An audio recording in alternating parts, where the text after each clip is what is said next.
5 নম্বর word কর্তৃক আয়োজিত আজকের এই উঠান বৈঠকের সভাপতির আসন অলঙ্কৃত করেছেন অত্র ওয়ার্ডের সুযোগ্য সভাপতি জনাব মোহাম্মদ আইয়ুব আলী ভাই।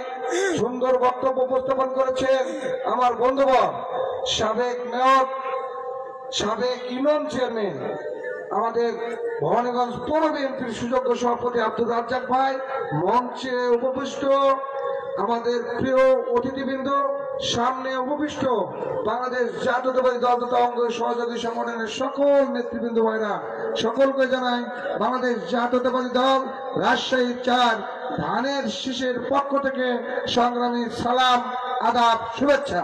প্রিয় অতিথি, অল্প সময়ের মধ্যে আমাদের নামাজ বিদায় 2-3 মিনিটের মধ্যে বক্তব্য দিয়ে শেষ করব। প্রিয় ভাইরা আমার, আমরা সকলেই জানি, কি জানি, বাংলাদেশ জাতীয়তাবাদী দল এমন একটি দল যে দলের ভারপ্রাপ্ত চেয়ারম্যান জনাব তারেক রহমান সাহেব, উনার সম্পর্কে অনেকেই অনেক কথা বলেন। বিগত সরকারের সময় বলেছেন মূর্খ, অনেকে বলেছেন এসএসসি পাস। তারা জানেই না তারেক রহমান যে হাই স্কুলে লেখাপড়া করেছে, সে হাই স্কুলের বঙ্গবন্ধু পরিবারের কোন সদস্য চান্সই পান না। কলেজে উনি ঢাকা মডেল স্কুল কলেজ থেকে উনি এইচএসসি পাস করেছেন। ঢাকা বিশ্ববিদ্যালয়ের চান্স পাওয়া ভাগ্যের ব্যাপার, সেখানে শুনি লয়ে ভর্তি হয়েছে।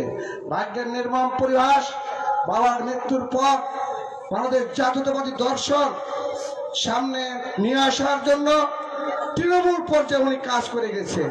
উনি সংগঠনকে শক্তিশালী করেছেন তার মায়ের সঙ্গে থেকে। প্রিয় ভাইয়ের আমার, তাই সে দলের প্রতিষ্ঠাতা শহীদ প্রেসিডেন্ট জিয়াউর রহমানের আজকের এই অনুষ্ঠানে রুহের মাগফিরাত কামনা করছি। তার সঙ্গে তার মাতা 3 বারের প্রধানমন্ত্রী, উনি অসুস্থ।